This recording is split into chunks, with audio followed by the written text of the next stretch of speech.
Broom boom boom boom boom boom boom Boomerang. Hey guys, welcome to my channel. আমি মহারাজ। এখন আমরা কথা বলবো হচ্ছে Boomerang day 3 box office collection নিয়ে কথা। বন্ধুরা, ডে 3 বক্স অফিসের রিপোর্ট দেবো, কিন্তু আমি মেন চ্যানেলে দেবো না, এটা আমার সেকেন্ড চ্যানেলেই থাক, কারণ অলরেডি মেন চ্যানেলে আমার সবার মানে আমার তোমার সবার প্রিয় সুপারস্টার জিদ্দার অলরেডি ইন্টারভিউ চলে এসছে। জিদ্দা কি ভালো একটা মজার ইন্টারভিউ দিয়েছেন।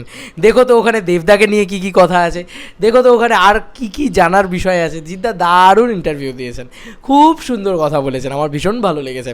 এবং শুধু জিদ্দা কেন, রুক্মিণীদি, সৌরভ দা, সৌভিক দা সবাই ছিলেন। খুব ভালো একটা ইন্টারভিউ হয়েছে, please check it out. MFK টিভিতে রয়েছে, প্লিজ।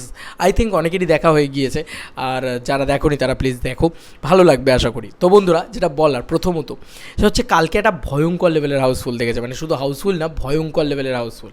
মানে কালকে আমি এইটুকু বলতে পারি, জাস্ট কলকাতার বুকেই 28টা প্লাস অলমোস্ট ফুল এবং 2টো হাউসফুল শোজ দেখেছে, যেটা এই বাংলায়, আবার বলছি, এই বাংলায় 2024 সালে প্রথমবার। তো বন্ধুরা, এটা অলরেডি বিভিন্ন হলের সামনে গিয়ে তোমরা চেক ইট আউট করে নিতে পারো, চেক করে নিতে পারো যে সেখানে রেসপন্সটা যাচ্ছে কেমন। বলে রাখি, খুব আনন্দের সঙ্গে বলছি যে সোমবার দিন একটা হিউজ ড্রপ খাওয়ার কথা, বাট সেই ড্রপটা কিন্তু সেরকম ড্রপ নয়। সোমবার দিন সব ছবি ড্রপ খায়, সে শাহরুখের জওয়ান, পাঠান যা তুলে দেখে নাও, সব ছবি ড্রপ খায়। তারপরেও আমরা দেখতে পাচ্ছি সোমবার দিনও কিন্তু একটা স্টেডি কালেকশন ধরে রাখছে। এটাই হচ্ছে ফ্যামিলি দর্শকের পাওয়ার, আর এটাই হচ্ছে একটা ভালো ছবির বুমেরাং। সেই ছবিটা ভালো হয়েছে, সেটার পাওয়ার। কেন বলো তো? আজকে দেখো, আমরা কি বললাম, ডাজেন্ট ম্যাটার, ম্যাটার হচ্ছে 100% পজিটিভ রিভিউজ। মানে আমরা শুধু ভালো বলছি এমনটা নয়, এমনটা হচ্ছে যে এখানে প্রত্যেকটা যারা অডিয়েন্স আছে বেরিয়ে ওয়ার্ড অফ মাউথ যেটা, সেইটা কিন্তু প্রচণ্ড পজিটিভ হচ্ছে, যে প্রত্যেকটা মানুষ ভালো বলছে, প্রত্যেকটা দর্শক ভালো বলছে। আমি একা পাবলিক রিয়াকশান নিইনি, বাংলায় যারা পাবলিক রিয়াকশান নেয়, যেরকম রাজীব দা আছেন, যেরকম সৌমস্তট রয়েছে, এরা সত্যিই তুমি দেখো এদের পাবলিক রিয়াকশান, দেখতে পাবে যে অডিয়েন্স কতটা পজিটিভ, কতটা পাবলিক ক্রেজি, কত লোক বেরোচ্ছে হল থেকে, বুঝতে পারবে, রেজাল্ট বোঝা যায়, জানো তো। যাই হোক, এবার আসি যে 30টা মতন তো আমরা দেখলাম হাউসফুল এবং অলমোস্ট ফুল মিলিয়ে, 30টা মতন শুধু কলকাতার বুকে। বলে রাখি যে গোটা বাংলা মেলালে কালকে প্রায় 45 to 50 শোজ, হল নয়, শোজ আর হাউসফুল। বন্ধুরা, হাউসফুল মানে হাউসফুল অলমোস্ট ফুল, এই পুরো বিষয়টা 50 শোজ আর হাউসফুল অ্যান্ড অলমোস্ট ফুল। তাহলে তোমরাই বলো যে কালেকশান কী আসতে পারে। এবার তোমরাই বলো যে কালেকশান কী আসতে পারে ভাই। আমি আর বেশি কিছু বলবো না, আমি বললাম তোমরাই বলো কালেকশান কী আসতে পারে। অবশ্যই প্রেডিকশান দেবো, আমার নিজস্ব একটা প্রেডিকশান তো রয়েছে। আমি কালকে সারাদিন ধরে ফলো করছিলাম, গাড়িতে যেতে যেতে দেখছিলাম, আস্তে আস্তে দেখছিলাম যে রেসপন্স কীরকম যাচ্ছে, কীরকম কী পাঠাচ্ছে। আর তারপরে তো জিদ্দা নিজেই পোস্ট করেছে, স্টার থিয়েটারের মতন অত বড় ঐতিহ্যবাহী সিঙ্গল স্ক্রিন। বন্ধুরা, 900 সিটের সিঙ্গল স্ক্রিন ইন্টু 100 টাকা করো, তাহলে বুঝতে পারবে যে গড়পড়তা যদি 100 টাকা করে টিকিটও ধরো, 900 সিটের সিঙ্গল স্ক্রিনে 900 ইন্টু 100 করলে মানে 1 লাখ টাকার কাছাকাছি একটা হল থেকে আসে শুধু। জাস্ট ওই হলটা হাউসফুল ছিল বন্ধুরা, বুঝতে পারছো তো। এরকম যদি আমরা ধরি 45 to 50 হলস, আমি যদি 30 হলসই ধরি তাহলে 30 lakhs। এবার যদি আমি সেটা নাই ধরলাম, আমি চলো কমিয়ে ধরবো, তো কমিয়ে যেটা আমার মনে হয় যে যেহেতু 45 to 50, মানে আমি এখানে কিন্তু শিলিগুড়ির কথা টানছি, আমি এখানে কিন্তু মালদার কথা টানছি, পুরুলিয়ার কথা টানছি, বর্ধমানের কথা টানছি, এই জায়গাগুলোতেও কিন্তু বুমেরাং ভালো রেসপন্স করেছে, বিশেষ করে দুর্গাপুরের কথা টানছি, ঠিক আছে।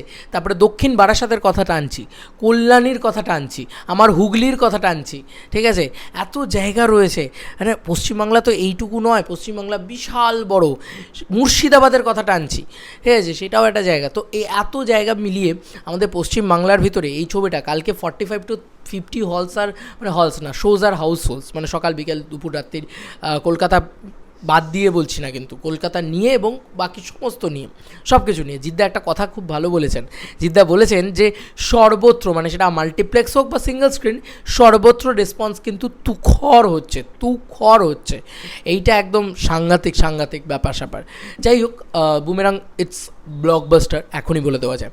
আমি তোমাদেরকে বলছি কালকে ন্যূনতম কালেকশন, আমার প্রেডিকশন অনুযায়ী, আমি যেটা আমার ডেটা বলছে বা আমার যেটা মানে ধারণা বলছে, কালকে 25 lakhs to 35 lakhs এই রেঞ্জটার ভিতরে কালেকশান থাকতে পারে। একদম ন্যূনতম করে বললাম, যেহেতু প্রেডিকশান দিচ্ছি না ভাই, তাই ন্যূনতম করে বললাম, একদম কম করে বললাম, এর থেকে বাড়িয়ে বলাই যায়। আমার মন কি চাইছে জানো? আমার মন চাইছে বলতে 40 লাখস কিন্তু হওয়া উচিত। যদি দেখি আমি গড়পড়তা মোটামুটি 50টা হল হাউসফুল গেলে গড়পড়তা এক একটা হল থেকে 1 লাখ টাকা করে উঠলে প্রতিটা হল পিছু মোটামুটি আমরা, কোনো হলে তো আর 100 টাকা করে টিকিট না, কিছু হলে 500 টাকা করে টিকিট, সেগুলোও হাউসফুল গেছে কালকে। তো যাই হোক, সেগুলো যদি হয় মোটামুটি গড়পড়তা আমরা কিন্তু ধরতে পারি যে 50 লাখ টাকা হতে পারে, সেটাকে কম করে আমরা 40 লাখ বলতে পারি। তো তারপরেও আমি ফর সেফটি, যেহেতু আমি একটা দিচ্ছি, একটা ভার্ডিক্ট দেওয়া হয়ে যাচ্ছে, বা যেখানে আমি একটা নিজের মতন প্রেডিকশন রিপোর্ট বানাচ্ছি, সেখানে সব থেকে ন্যূনতম কালেকশনটা ধরাই উচিত। কারণ যদি বড় হয় বা বেশি হয় এর থেকে কালেকশন, তাহলে তো আরও বেশি আনন্দের, তাই না? তো দেখো, এখানে যদি আমি 25 lakhs to 35 lakhs ধরি, আমি এই 25 lakhs to 35 lakhsের ভিতরে আমি ধরলাম যে কালকে 30 লাখ টাকার কালেকশন হয়েছে। ধরো 30 লাখ টাকার কালেকশন হয়েছে, আমি বলেছিলাম যে এই কয়েকদিন ধরে ভালো রকম একটা কালেকশন হচ্ছে, ডে 1 ডে 2 খুব ভালো কালেকশন হয়েছে। তো সব মেলালে আমার ডে 2 এরটা মনে পড়ছে না এখন আমি কত বলেছিলাম এক্স্যাক্টলি, বাট ডে 1-এ আমার মনে আছে ওই 14 lakhs মতন আমি বলেছিলাম, মিনিমাম কালেকশন 14 lakhsের মতন হতে পারে। ডে 2-তে সেটা জাম্প করে, অবশ্যই জাম্প করে, এবং 20 লাখ মতন বোধহয় ডে 2-তেই গিয়েছিলো। হ্যাঁ, 35 lakhs মতন হয়েছিল, 35 lakhs এরকম সামথিং। তো এবার ধরো তার সাথে 30 lakhs মানে 65 lakhs বা এরকম সামথিং হয়ে গেল। উইকেন্ড এন্ড অ্যান্ড অলরেডি আমরা 50 lakhsের ওপরে ক্রস করে গেলাম। এবার এই ছবিটার বাজেট তো আমি আগেও বলেছি যে অবশ্যই কম আছে, যে কারণে এটা মানে স্লো অ্যান্ড স্টেডি রান প্রচণ্ডভাবে ইম্পর্টেন্ট। উইকডেজগুলোয় যদি এই ছবিটা মারাত্মক রেসপন্স করতে থাকে, স্টেডি একটা কালেকশন করে যায় প্রতিদিন, যদি এই ছবিটা মিনিমাম বলছি 7 থেকে 10 লাখের কালেকশন প্রতিদিন ধরে করে যায় উইকডেজে, আর শনি রবিবারে জাম্প নেয় এরকম, রবিবারে যদি এরকম 25 লাখ 30 লাখ এরকম করে কালেকশন করে, আর শনিবারে ধরো 15 লাখ 20 লাখ এরকম কালেকশন করলো, আর বাকি দিনগুলোতে প্রতিদিনই ওই 7 থেকে 10 লাখ কালেকশন করলো, এটা যদি করতে থাকে বন্ধুরা, এই ছবিটাকে ব্লকবাস্টার হওয়ার হাত থেকে কেউ আটকাতে পারবে না।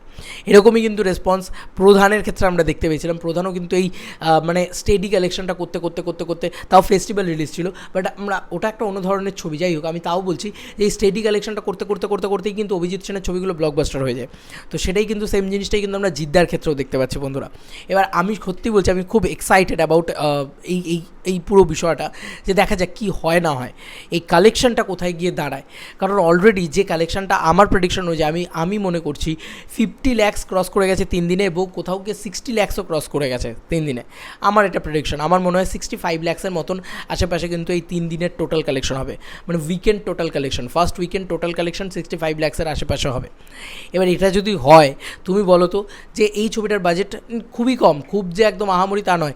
এই যে ভিএফএক্স নিয়ে লোকে প্রশ্ন তুলছে, এই ছবিটার বাজেট খুবই কম, বাংলা ছবির বাজেট অত হয় না, এবং এই ছবিটা একটা ছোট ফ্যামিলি গ্রাউন্ডের ভিতরে বানানো, তার মানে এই নয় যে ছবিটার ভিতরে কোনো স্কেল নেই, ছবিটা কিন্তু স্কেলওয়ালা ছবিও অবশ্যই।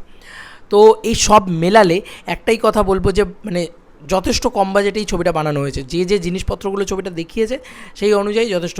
মানে আমি যদি ধরি 3 থেকে 3.5 কোটি টাকা এই ছবিটার বাজেট, তাহলে এখনই আমরা 65 lakhs তুলে ফেলতে পেরেছি।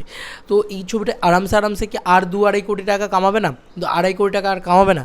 আমার তো মনে হয়, কারণ এখন সবে শুরু হলো, এটা কিন্তু চলবে 1 মাস 1.5 মাস 2 মাস, যতক্ষণ না পুষ্পা 2 আসছে।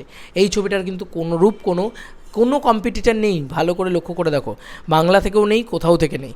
কালকে নিয়ে আমি কোনো রকম কোনো ভয় পাচ্ছি না, কারণ প্রভাসের এমন কোনো হিউজ ফ্যান ফলোয়িং নেই বাংলায়, বা এমন কিছু কাল্ট ক্লাসিক ছবি বানিয়ে ফেলেনি। আর প্রভাসের ছবি বানিয়ে আমার সবসময় একটা ভয় থাকে যে এই আবার খারাপ হলো, কারণ ওর লাস্ট প্রত্যেকটা ছবি আমার খারাপ লেগেছে। ইভেন কি সালার নিয়ে লোকে বলেছে আমার সালারও ভালো লাগেনি। তো কোথাও গিয়ে জিদ্দার ফাঁকা মাঠ এখন পুরো খেলে যাক জিদ্দা এখন। আমি শুধু চাই যে এই ছবিটা ব্লকবাস্টার হোক, মানে আরামসে এই ছবিটা বাজেট রিকভার করে নেবে, 4-5 কোটি টাকা কালেকশন করে নেবে, আমার মন বলছে। এবং এই রেসপন্স এই প্রথম কিন্তু কোনো বাংলা ছবির দেখা যাচ্ছে যেটা এবছরে রিলিজ। হ্যাঁ, অযোগ্য নিয়ে অনেকে কথা বলতে পারে, আবার বলছি, অযোগ্য কিন্তু তোমার শিলিগুড়ি হাউসফুল দিচ্ছে না, অযোগ্য কিন্তু মুর্শিদাবাদ হাউসফুল দিচ্ছে না, অযোগ্য কিন্তু হুগলি হাউসফুল দিচ্ছে না, অযোগ্য কিন্তু বর্ধমান হাউসফুল দিচ্ছে না, অযোগ্য কিন্তু দুর্গাপুর হাউসফুল দিচ্ছে না। আবার বলছি, এই যেগুলো মেনশন করতে হবে যে শুধুমাত্র কলকাতায় পার্টিকুলার 30টা হল হাউসফুল দিয়ে দেওয়া আর গোটা বাংলা জুড়ে 50টা হল হাউসফুল দেওয়া, দুটোর ভিতরে অনেক ফারাক রয়েছে, সেই কিন্তু জিদ্দাই এগিয়ে থাকবে, তাই না? আর সিঙ্গল স্ক্রিনের কালেকশন আগেও বলেছি, এখনও বলছি, সিঙ্গল স্ক্রিনের collection is majority collection. Single স্ক্রিনের কালেকশনটা কিন্তু সবথেকে বেশি কালেকশন, এবং সেটাই হয়। শুধু 4টে মাল্টিপ্লেক্সের কালেকশন দুটো বেশি এলে এটা নিয়ে কোনো চিন্তা নেই, এটা নিয়ে কোনো ভাবনা নেই যে ভাই মাল্টিপ্লেক্সের কালেকশনটা তো ওটার থেকে এটার একটু কম আছে বা এই আছে, ওসব না। জিদ্দার আসল হোল্ড সিঙ্গল সিঙ্গেল স্ক্রিন তার সাথে মাল্টিপ্লেক্স, দুটোকে মিলিয়ে জিদ্দা কিন্তু কালেকশন করছে। অযোগ্যর কিন্তু একমাত্রই হোল্ড, একমাত্রই জায়গা, সেটা হচ্ছে মাল্টিপ্লেক্স। তোমাদের আর কি মতামত এই এন্টায়ার ভিডিওটাকে নিয়ে জানিও কমেন্ট সেকশনে। জানি অনেক বড় হয়ে গেল, বাট মনের কথাগুলো বললাম। আর ইন্টারভিউটা যারা দেখোনি, ভাই কী করছো, যাও একবার দেখা হয়ে গেলে আরেকবার দেখো, ভীষণ মজা পাবে। মানে বুমেরাং ছবিতে যত মজা আছে ইন্টারভিউটাতেও সেরকম মজা আছে। আই থিঙ্ক প্রত্যেককে যাদের যাদের ইন্টারভিউ দিয়েছে জিদ্দা এবার মজার ইন্টারভিউ দিয়েছে, প্রচণ্ড মজারভাবে আমরা আলোচনা করেছি, কথা বলেছি। বিশেষ করে আমার সাথে তো খুব মজার মজার জিনিসপত্র হয়েছে, বিশেষ করে দেবদাকে নিয়ে, দেবদার থাকা সিনটাকে নিয়ে মজা হয়েছে, মানে সেটা ভয়ঙ্কর মজা হয়েছে। এবং তার সাথে দেবদা জিদ্দার একসাথে আসা, রুক্মিণী দিকে টেনে নিয়ে আসা, মানে একটা হেভি ব্যাপার স্যাপার হয়েছে। তোমাদের আর কি মতামত এই পুরো এন্টায়ার ভিডিওটাকে নিয়ে জানিও কমেন্ট সেকশনে। চলো বন্ধুরা, নতুন কোনো ভিডিওতে দেখা হবে, বাই।